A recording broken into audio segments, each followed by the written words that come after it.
Tatlong tips paano mo maparami ang benta sa online selling business mo.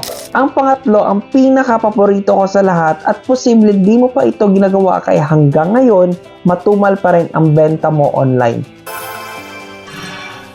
Tip number 1, gamitin mo ang WIIFM principle. Ano ba ito? Ito ang what's in it for me principle. Tayong mga tao, ang iniisip natin palagi ay sarili natin. Kaya kung iniisip mo na crush ka din ng crush mo, mag-isip ka muna ulit. Di ka sure. Yun dapat ang focus mo sa tuwing nagpo-promote ka ng products mo online.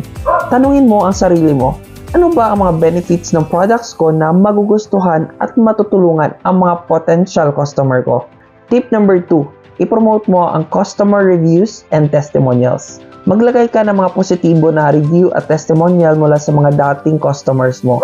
Ang mga reviews at testimonial ay nagbibigay ng social proof na nagpapakita sa mga bagong customer na tapat at may kalidad ang iyong produkto. Maraming customer ang nagbe-base ng kanilang desisyon sa pagbili sa mga reviews mula sa ibang customer.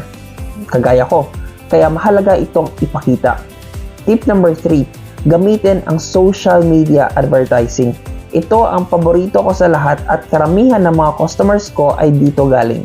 Ang kagandahan dito ay control mo kung sino ang mga tao na gusto mong pakitaan ng products na binebenta mo. Tulad ng kung sino lang ang may pera o may kakayahang bilhin ang products mo.